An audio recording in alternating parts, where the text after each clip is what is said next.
Boa noite a todos, que a graça, a paz, o amor de Deus esteja com você e também com a sua família. Abra comigo no Salmo de número 50.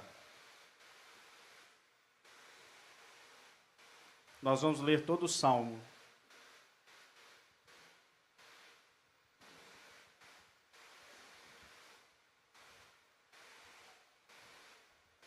Salmo 50.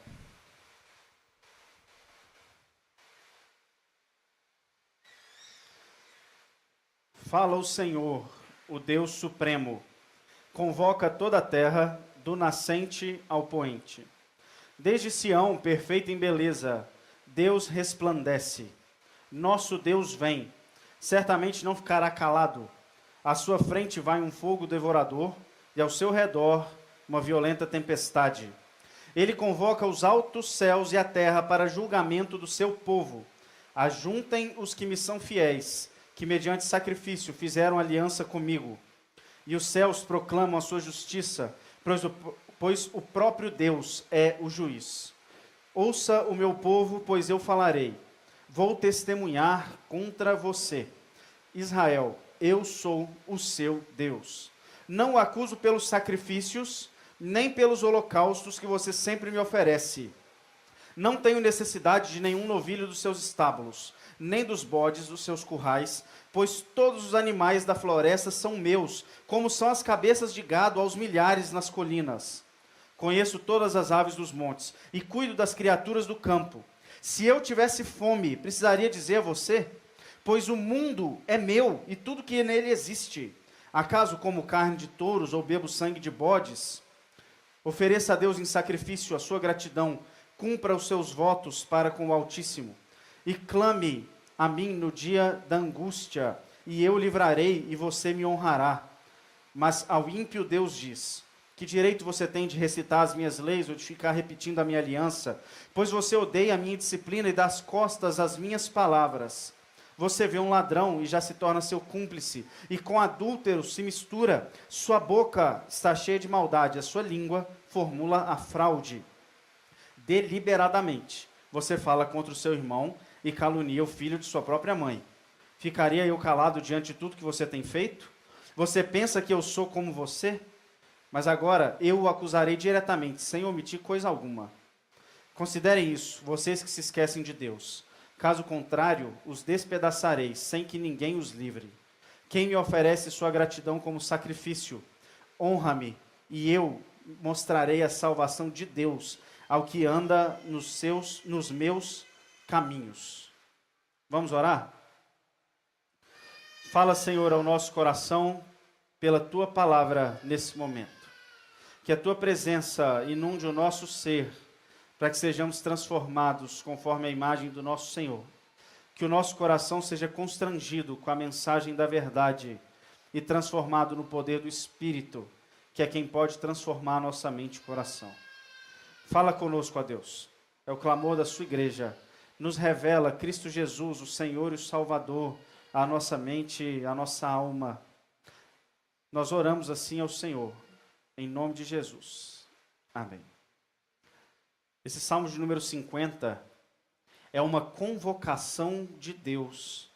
Deus está chamando o seu povo para uma assembleia solene, uma assembleia de julgamento. Acho que todo mundo entendeu o que ele disse aqui no Salmo, e entendeu perfeitamente que Deus está chamando o seu povo e vai julgar agora o seu povo por causa de algumas faltas que eles têm aqui cometido.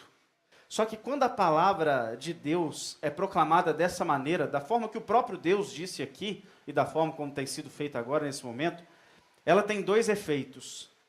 O primeiro efeito é o efeito transformador.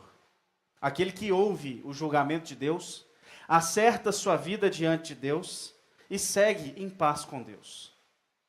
Só que a palavra de Deus, ela nunca, de forma alguma, ela volta vazia. Então, se ela não operar um poder transformador na vida de quem ouve, ela vai operar uma condenação na vida de quem ouve.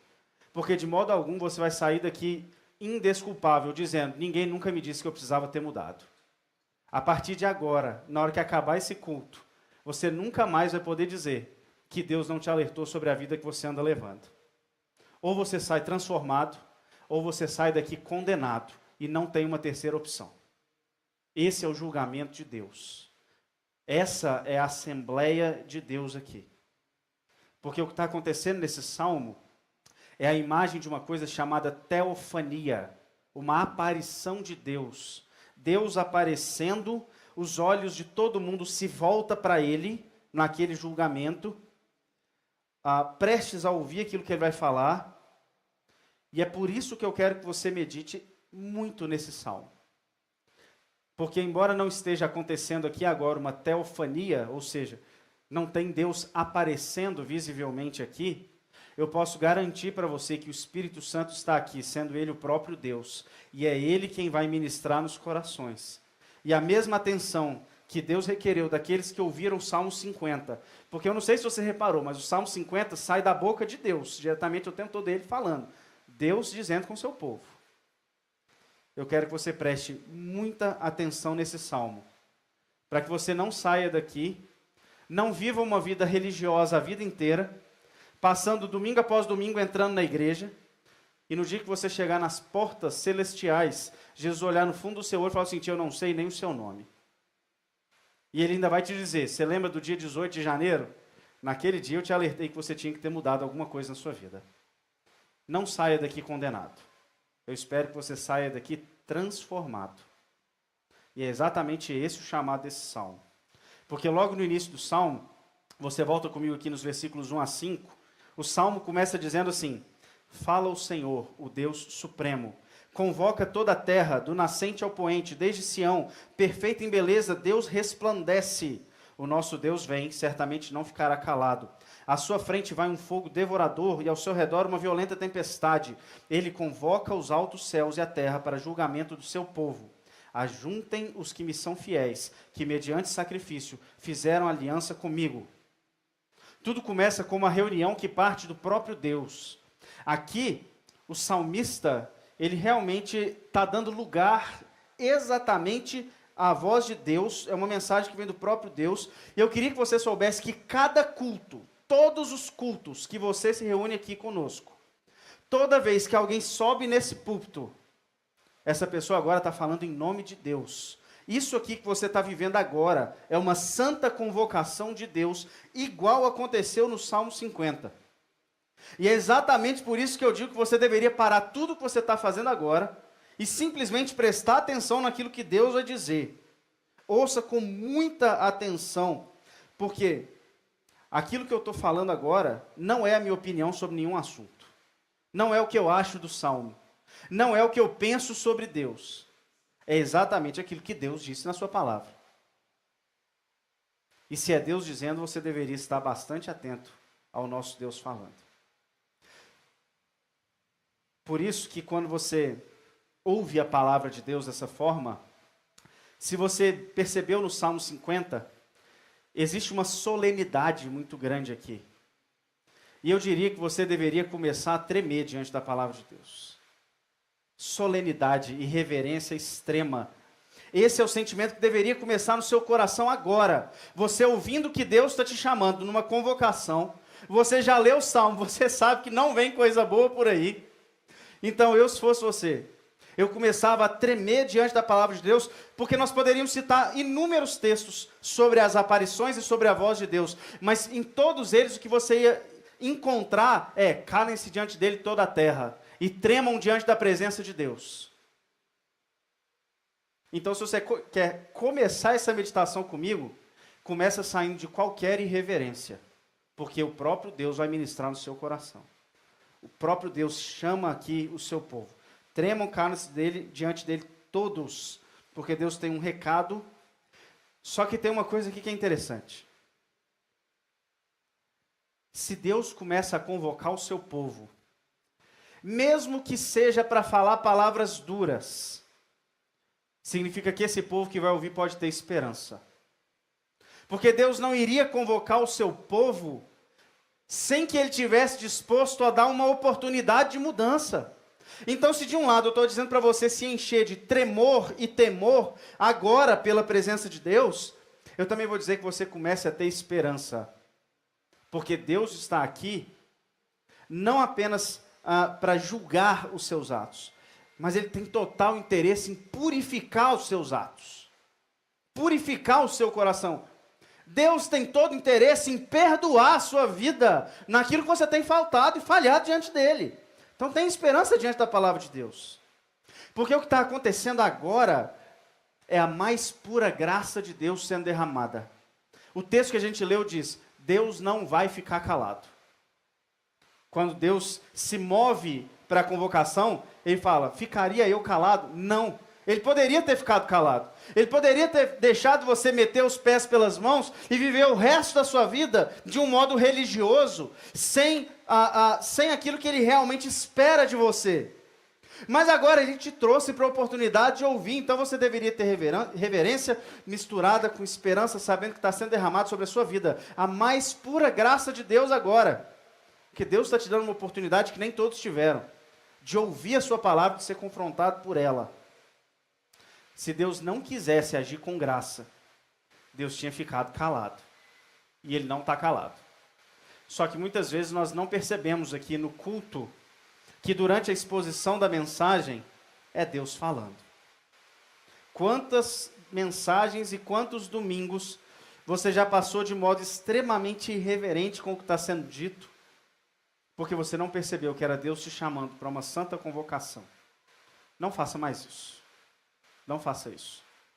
Deus está nos chamando e Ele tem um recado para você e para mim. E é justamente agora, nos versículos 7 até o versículo 13 do Salmo, que a gente entra no coração desse Salmo. Aquilo que é o mais profundo do recado de Deus, que eu quero que você ouça, que eu quero que você medite. Veja comigo.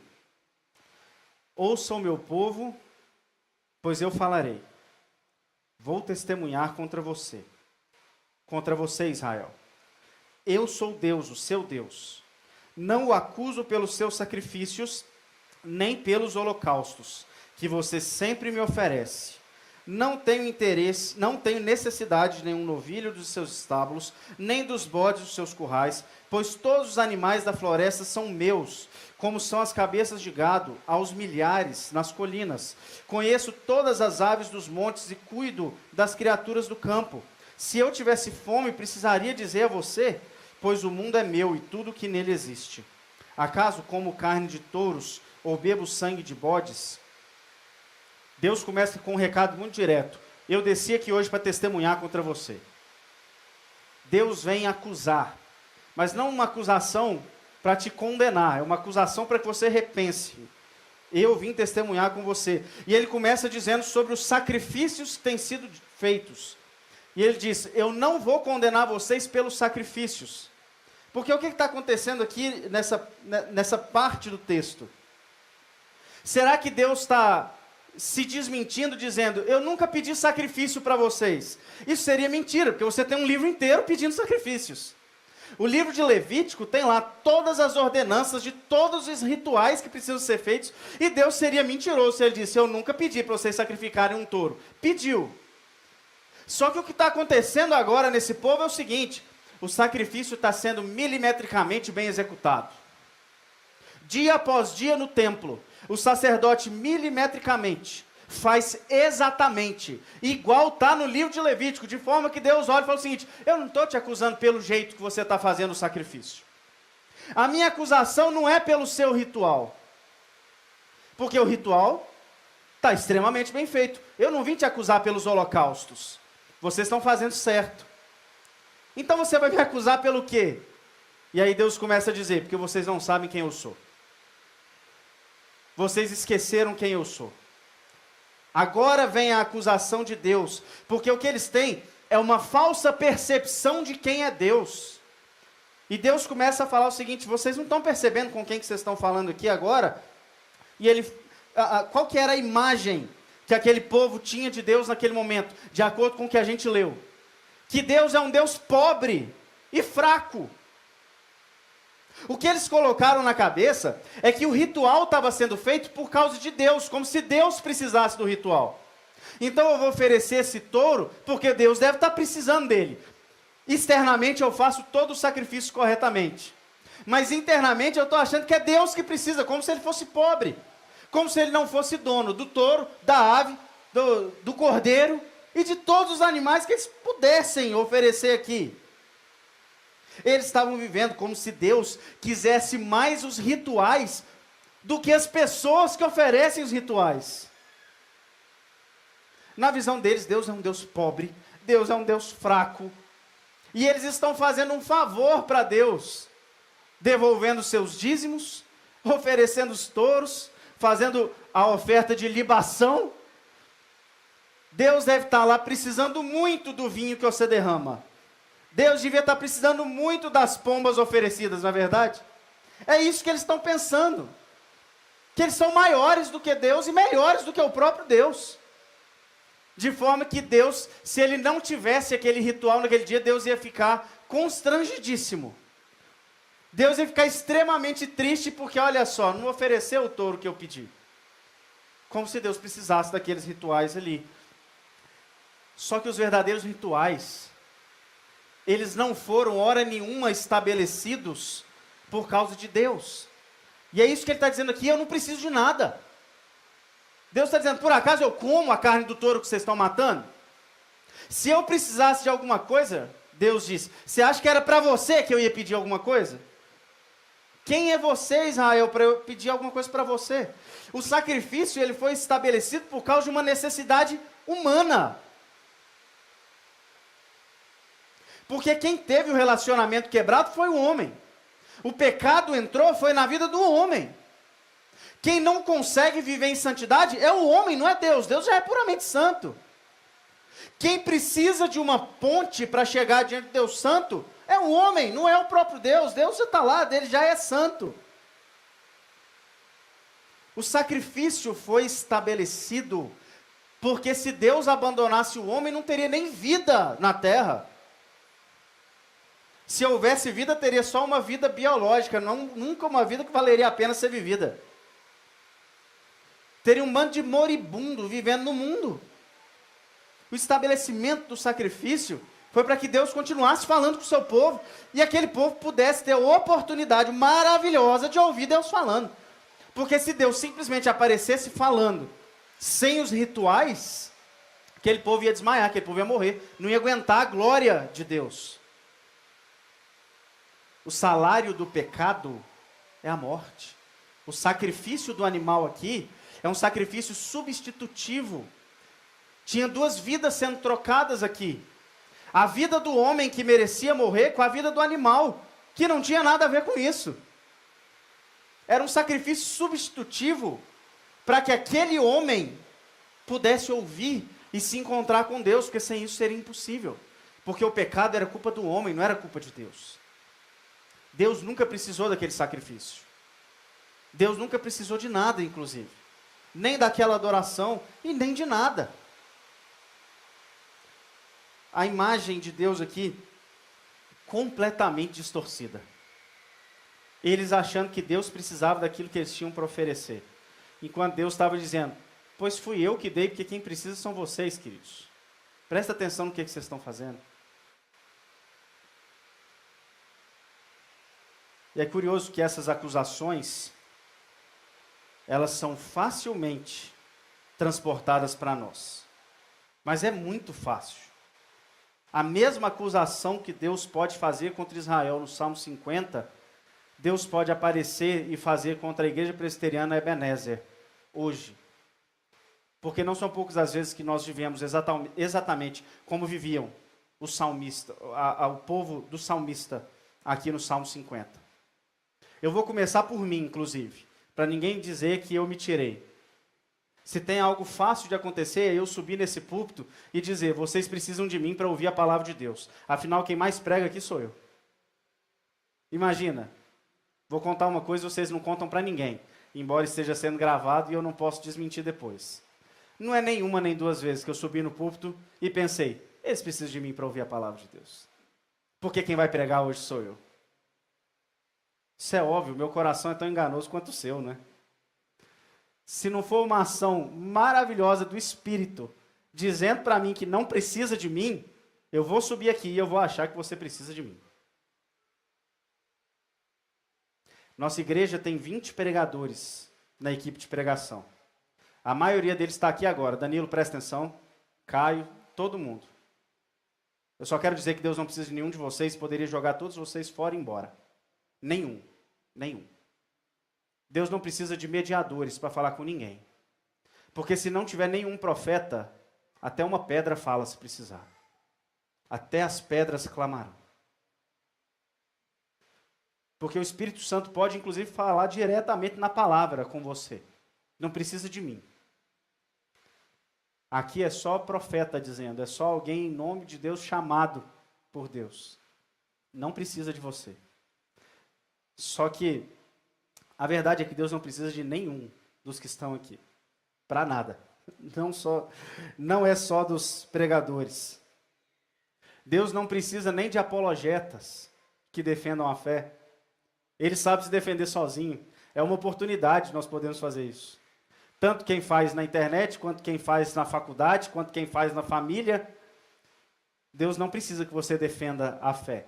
Deus te deixa defender a fé. Deus não precisa de defensores. A palavra não precisa de defensores.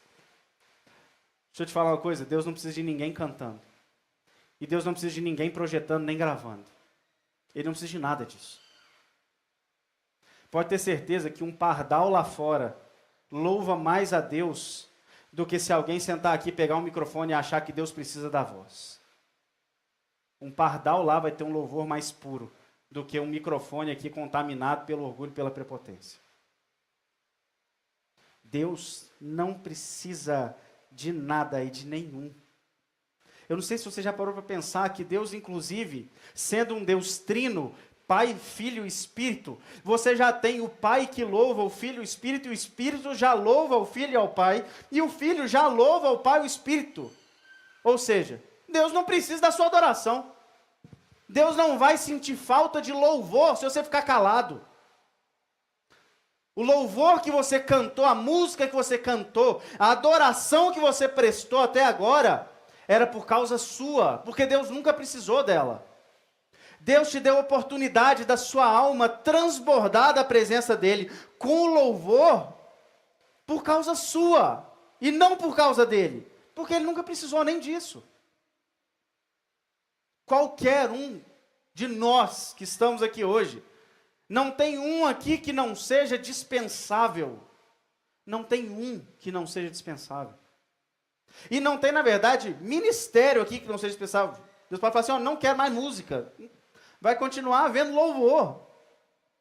Porque Deus não precisa de nada. Para de tratar Deus igual o primo pobre. Como se Deus precisasse de você para ser alguma coisa. Escuta o que eu vou te dizer. A primeira coisa é, não trata Deus igual o primo pobre. E a segunda, escuta a parábola de Lucas, capítulo 17, versos 7 a 10. Mas escuta com muita atenção essa parábola. Lucas 17, 7 a 10. Qual de vocês que tendo um servo que esteja arando ou cuidando das ovelhas, lhe dirá quando ele chegar do campo, vem agora e sente-se para comer? Pelo contrário, não dirá, prepare o meu jantar, apronte-se e sirva-me enquanto como e bebo. Depois disso você pode comer e beber? Será que ele agradecerá ao servo por ter feito o que lhe foi ordenado?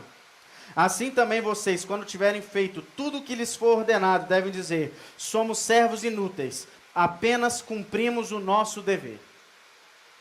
É exatamente esse o recado de Deus. Quando eu terminar de pregar, um servo inútil vai descer do púlpito e apenas fez o que tinha que ter feito.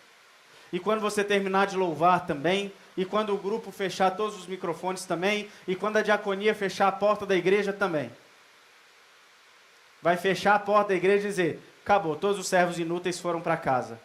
Mas todos foram para casa abençoados e cheios de Deus. O que deixou a gente fazer isso?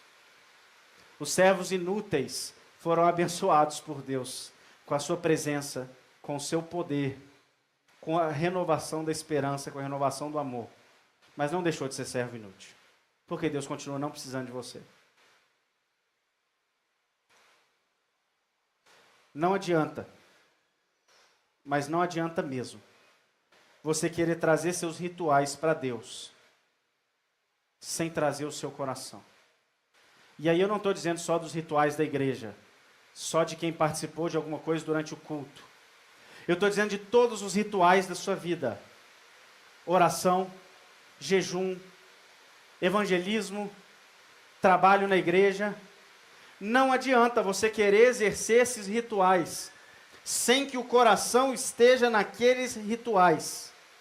Não adianta você ser um dizimista fiel, não adianta você ser um frequentador da escola dominical, não adianta você subir no monte para orar, porque todo mundo vai ficar de fora se o coração não estiver nisso daqui. Vai ter muito dizimista fiel ouvindo de Deus, que eu não te conheço, no dia final. Vai ter muito pregador da escola dominical, ouvindo de Jesus, eu não sei o seu nome, porque o coração não subiu para o púlpito também. O recado de Deus é, eu nunca precisei de R$1 seu. Eu nunca precisei aprender nada na escola dominical. E eu nunca precisei ouvir oração de ninguém. Tudo isso foi estabelecido por causa nossa. É a graça de Deus sobre nós, essas coisas. A oportunidade de orar, a oportunidade de jejuar, a oportunidade de ouvir a palavra, de pregar a palavra, é tudo por causa nossa. Não é por causa de Deus, porque Deus não é um primo pobre. E por que que nós fazemos isso? Por que que muitas vezes nossos rituais são tão vazios e mecânicos, sem o coração naquilo? Eu acredito que na maioria das vezes, é porque nós acreditamos que nós conseguimos fazer de Deus o nosso devedor. O que nós queremos no final, é poder dialogar com Deus, e usar tudo que nós tivermos como uma moeda de troca, para que Deus nos dê aquilo que nós queremos. É o diálogo com Deus de alguém que fez jejum, de alguém que foi santo, de alguém que não caiu nos pecados escandalosos, de alguém que deu dízimo, para poder usar isso como arma contra Deus, e dizer, agora você tem que me ajudar naquilo que eu quero. Como assim eu não vou ganhar aquilo que eu quero, se eu fiz a minha parte, que foi o ritual? Não são poucas as vezes que nós somos controladores de Deus. Não são poucas as vezes. Nós fazemos isso porque nós achamos que Deus é um primo pobre, e nós fazemos isso porque nós queremos controlar esse primo pobre. A chave para a mudança é o conhecimento da pessoa de Deus. É você lembrar que Ele não precisa de nada, quem precisa de tudo é você. Quem precisa de alguma coisa da parte de Deus é só você. É o único modo de você parar de fazer de Deus um primo pobre e achar que Deus é trouxa, de você ter algum crédito com Ele para poder usar como moeda de troca. Tem que conhecer a Deus. E o recado de Deus para você, sobre quem Ele é, hoje, é: eu não como nada do que você me oferece, eu não pego R$1 do que você me dá, não preciso de nada. Esse é o recado de Deus. Quem precisa de tudo é você. E Deus ainda diz para o salmista aquilo que Ele quer. Primeiro Ele chamou a atenção. Ele disse, vocês estão fazendo errado, porque o ritual por fora está bonito e por dentro está podre. Mas agora, escutem bem. Versículo 14. Ofereça a Deus em sacrifício a sua gratidão. Cumpra os seus votos para com o Altíssimo e clame a mim no dia da angústia. Eu o livrarei e você me honrará. Mas ao ímpio diz Deus, que direito você tem de recitar as minhas leis ou de ficar repetindo a minha aliança? Pois você odeia a minha disciplina e dá as costas às minhas palavras. Você vê um ladrão e já se torna seu cúmplice, e com adúltero se mistura. Sua boca está cheia de maldade, sua língua formula fraude. Deliberadamente você fala contra o seu irmão e calunia o filho da sua própria mãe. Ficaria eu calado diante de tudo que você tem feito? Você pensa que eu sou como você? Mas agora eu o acusarei diretamente, sem omitir coisa alguma. Escuta bem, eu vou ser bem direto naquilo que Deus quer. Deus quer que você seja grato. Isso significa, Deus quer que você ofereça os seus rituais, oração, jejum, louvor, culto, tudo que você imaginar, entendendo o que está acontecendo, e não mecanicamente. Porque a gratidão só vem do entendimento, Só tem gratidão quem olha um presente recebido e entende aquele presente, entende que aquilo foi um presente de verdade, de graça. Aí você responde com gratidão. O que Deus está chamando o povo de Israel é: eu quero que vocês entendam o que eu estou fazendo.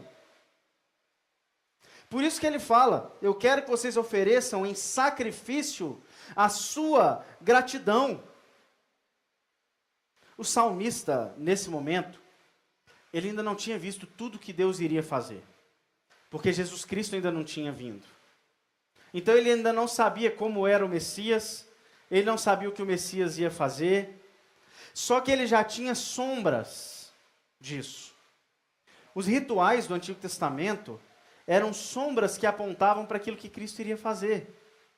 E o salmista, ele já tinha consciência do porquê daqueles rituais, do que era feito ali. Eu já disse isso aqui hoje, mas eu vou repetir. 2 vidas estavam sendo trocadas. Deus estava deixando de fulminar aquele povo. Deus estava se fazendo presente naquele povo. E para isso, ele colocava os sacrifícios ali. Porque o salário do pecado ainda continua sendo a morte. A morte daquele animal era no lugar daquelas pessoas. Quando eles matavam um animal sacrificando a Deus, o coração deles tinha que pesar, sabendo: esse sangue que está escorrendo no templo deveria ser o meu. Porque é isso que deveria Deus fazer com quem tenta se chegar diante dele. Esse sangue era meu, mas agora está sendo de um animal. E Deus não só proveu essa substituição, não só proveu uma graça para que eu não fosse fulminado, mas o próprio Deus estava ali falando por meio de um sacerdote, por meio de um profeta, por meio de sinais maravilhosos. Disso brotava no coração daquele povo uma oferta, um ritual, mas um ritual cheio de gratidão, que é o ritual de verdade, de alguém que tinha real consciência daquilo que estava acontecendo aqui. E eu não sei se você se lembra rotineiramente, cotidianamente, que nós não oferecemos ritual nenhum mais. Embora muita gente faça um absurdo, para mim é quase que repugnante, quando alguém coloca um símbolo judaico de cultura e de religião no culto. A Arca da Aliança ou coisas do tipo. Porque tudo aquilo já se cumpriu em Cristo e a gente não precisa de mais nada daquilo. Mais nada. Você não precisa ser lembrado ou realizar nenhum tipo de sacrifício, porque o sacrifício maior já foi feito na cruz por Jesus. Ninguém aqui matou cordeiro, carneiro nenhum quando começou esse culto. Você não vai fazer isso amanhã, porque o Cordeiro de Deus já foi de uma vez por todas moído no meu e no seu lugar. A substituição de uma vida por outra aconteceu agora de modo final, último em Jesus. Olha só como que a glória que a gente vive é muito maior do que o que o salmista conheceu. Talvez o salmista jamais esperasse ou imaginasse que um dia não teria sangue derramado no templo. E nós sequer vemos sangue derramado no templo, por causa do sacrifício tão perfeito de Jesus, a ponto de poder expiar todos os seus pecados, porque aquele sangue do animal, ele não podia fazer isso, era só um animal, ele não podia, você matar um animal e achar que isso troca a vida de um ser humano inteiro de pecado, mas a vida do próprio Deus pode ser trocada pela vida de um ser humano.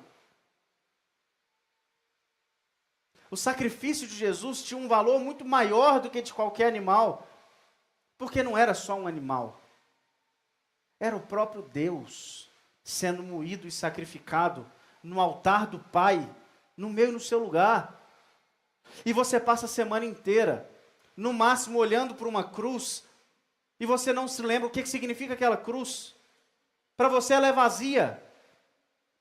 Você passa a semana inteira em oração, e talvez você não se lembre que você só pode orar porque ele foi moído naquela cruz. Você vem servir na casa de Deus, e você se esquece que você só pode servir aqui porque ele foi moído naquela cruz. O próprio Deus se rebaixou a ter uma carne igual a minha e a sua, porque isso é se rebaixar.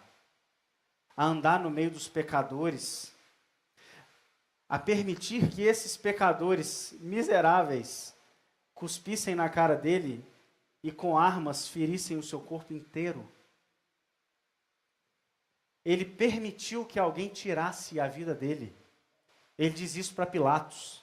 Jesus olha para Pilatos e diz o seguinte: você não poderia fazer nada se eu não tivesse deixado. Ele permitiu que a vida dele fosse tirada. E não foi tirada de qualquer forma, mas da forma mais cruel que vocês podem imaginar, que é a cruz. Porque o que estava acontecendo naquela cruz é que a cruz era um altar. A vida de Jesus estava sendo oferecida em sacrifício a Deus por todos os nossos pecados. E eu te pergunto, como é que você vai sair daqui sem um coração de gratidão? O verdadeiro coração do servo, do adorador, é aquele que canta, sabendo que só pode cantar por causa do sacrifício da cruz. Aquele que prega, aquele que ouve, aquele que ora, aquele que serve, só por causa do sacrifício da cruz. E muitas vezes Deus vai olhar para nós e dizer: eu não vou te julgar pelo ritual, eu sei que você fez devocional a semana inteira. Ele não vai te julgar por isso.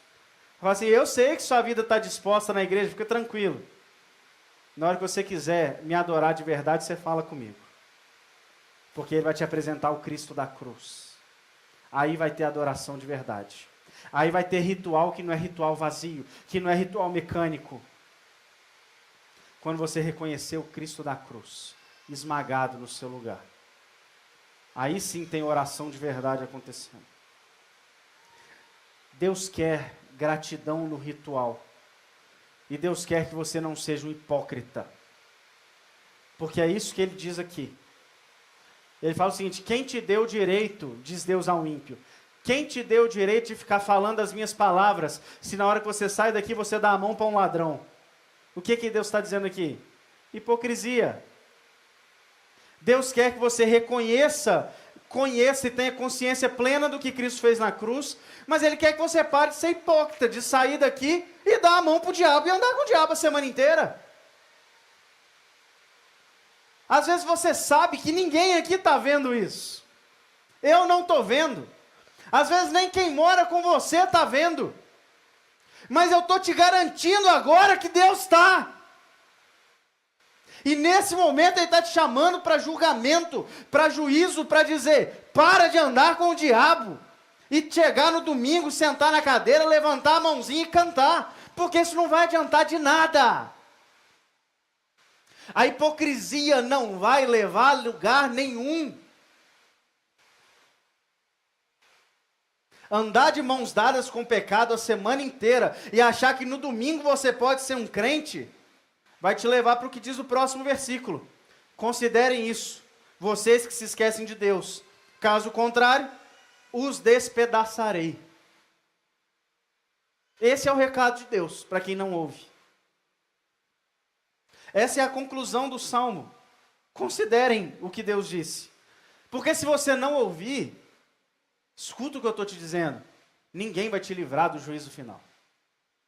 Só Jesus vai. Só o coração que reconheceu o sacrifício na cruz é que vai. Porque os seus rituais não vão. A vida mecânica religiosa não vai. Cuidado para quando você chegar na porta, Jesus não dizer: eu não sei nem o seu nome. O tempo de ouvir a mensagem da cruz, se arrepender e oferecer uma vida de oferta de gratidão é hoje. É agora, inclusive. Amanhã pode ser tarde demais. Considerem isso. Eu os despedaçarei. Não é hoje. Ainda não acabou, Jesus ainda não voltou. Mas eu não sei se é amanhã ou se é depois. Eu não sei que dia é o dia do juízo final. Eu não sei que dia é o último dia para você, inclusive. Tem muita gente que vai de repente. Eu não sei que dia que é. Mas você pode sair daqui limpo, lavado, transbordante no sangue de Jesus. E não ter medo algum da condenação de Deus. Porque Ele mesmo diz: quem oferece sua vida, sua gratidão como sacrifício, me honra e eu mostrarei a salvação de Deus. Não tem condenação para os que estão em Cristo Jesus. Não tem condenação para quem tem consciência do próprio pecado, das suas faltas, das suas falhas, da sua miséria, e tem consciência de que Deus já proveu o recurso para isso. Não tem condenação para os que estão em Cristo Jesus. Para nós, só tem a presença e o amor de Deus sendo derramados nos corações. Ou a palavra de Deus te transforma, ou ela te condena. E eu vou dizer que nesse momento você pode escolher se você sai daqui condenado ou transformado. Se você sai daqui para viver uma vida de sacrifício e gratidão a Deus, ou se você vai viver a sua vida mecânica religiosa. E aí você se vira na hora que você chegar lá no céu e tenta argumentar com Jesus na hora que ele dizer que não sabe o seu nome. Amanhã pode ser tarde demais, toma cuidado. Vamos cantar um louvor?